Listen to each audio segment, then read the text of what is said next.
पायथागोरसचे प्रमेय. काय काटकोन त्रिकोणामध्ये कर्णाचा वर्ग हा एसी काय तुमचा यस कर्णाचा वर्ग हा इतर दोन बाजूंच्या वर्गाच्या बेरजी इतका असतो.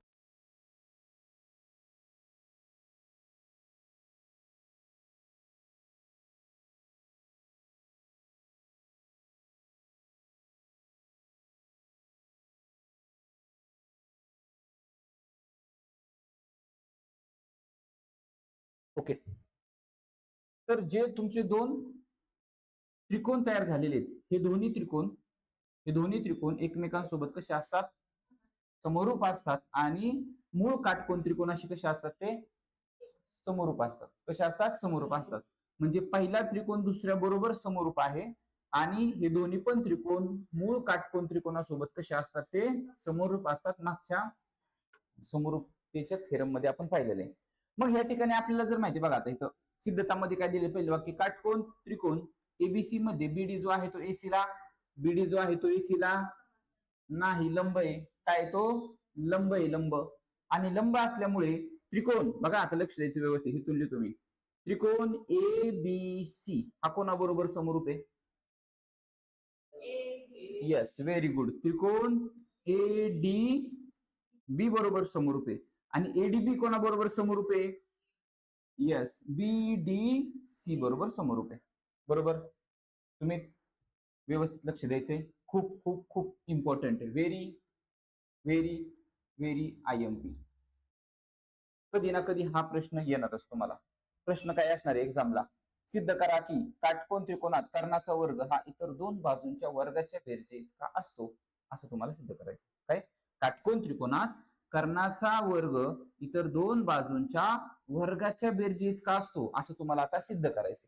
ठीक आहे, मग आता काय करायचं टेक्निक वापरायची तुम्हाला.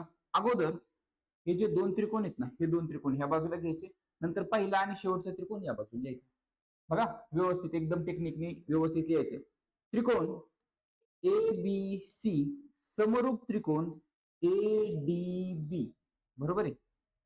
हे दोन त्रिकोण तुमचे कसे आहेत समरूप आहेत बरोबर. मग यांच्या संगत बाजू लिहायच्या आता आपल्याला. बरं हे आपल्याला पक्षामध्ये दिलेलं आहे की बाबा हे दोन त्रिकोण कसे आहेत तुमचे समरूप आहेत किंवा इथं तुम्ही रिझन लिहू शकता काय काटकोन त्रिकोणाची समरूपता. काय हे समरूप कसे आले तर काटकोन त्रिकोणाची समरूपता असं आपलं प्रमेय होतं. ठीक आहे चला आता पहिला आणि दुसरा त्रिकोण कुठे घेतला खाली घेतला पहिला आणि दुसरा त्रिकोण खाली घेतला. चला या दोघांच्या संगत बाजू सांगायच्या AB भागिले AD बरोबर BC भागिले DB बरोबर AC भागिले AB. ओके ह्या काय तुमच्या संगत भुजा आहेत. संगत भुजा संगत भुजा आहे. आता ह्याच्यामध्ये ना कुठेतरी सेम सेम दिसेल तुम्हाला. सेम सेम कुठे दिसते बघा बरं काय सेम दिसतंय AB आणि AB सेम आहे म्हणजे ह्याची काही गरज लागणार नाही. मग एबीने AB ला गुणलं उत्तर आलं AB चा वर्ग बरोबर. एडीने AC ला गुणलं AD गुणिले AC ह्याला बोलायचं समीकरण नंबर 1. समीकरण नंबर 1 ठीक आहे. आता तसंच दुसरं समीकरण काढायचं आपल्याला. कोणता त्रिकोण घ्यायचा सांगा ABC आणि BDC. ओके पहिला आणि शेवटचा घ्यायचा त्रिकोण ABC समरूप त्रिकोण कोणता आहे BDC. याच्यामध्ये पण सेम टू सेम संगत बाजू आपल्याला यस संगत बाजू सांगणार. थांबा आपल्या सुमित सांगतो सुमित यस प्लीज. AB भागिले BD बरोबर BD बरोबर दुसरी बाजू ती घ्यायची BC आणि याची दुसरी घ्यायची DC आणि त्यानंतर याचा पहिला आणि शेवटचा म्हणजे AC भागिले याचा पहिला आणि शेवटचा BC. ह्या झाल्या तुमच्या संगत भुजा. ओके चला आता ह्याच्यामध्ये कोण सेम दिसते बघा बरं कोण सेम आहे एक एक साइड तुमची सेम झालेली आहे कुठेतरी, बीसी बीसी सेम झालेली आहे, म्हणजे याचं काय काम, बीसी ने बीसी ला गुणलं उत्तर आलं बीसी चा वर्ग बरोबर, आणि डीसी गुणिले एसी, डीसी गुणिले एसी हे झालं आपलं समीकरण नंबर 2 बरोबर.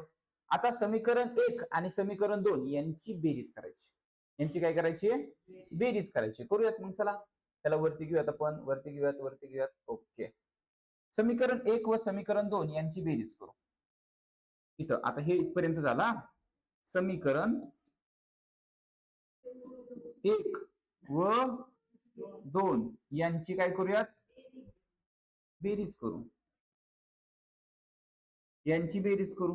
ठीक आहे, चला समीकरण 1 काय, एबी बघा, एबी वर्ग आणि ह्याची डावी बाजू ह्याची डावी बाजू, त्याची उजवी बाजू त्याची पण उजवी बाजू, असं करायचं. बघा मग काय होईल, एबी चा वर्ग अधिक बीसी चा वर्ग, याची डावी बाजू याची डावी बाजू, एबी वर्ग आणि बीसी वर्ग लिहिला बरोबरचं चिन्ह, एडी गुणिले एसी अधिक बेरीज करायची ना, अधिक अधिक डीसी गुणिले एसी, डीसी गुणिले एसी, समजलं का हे.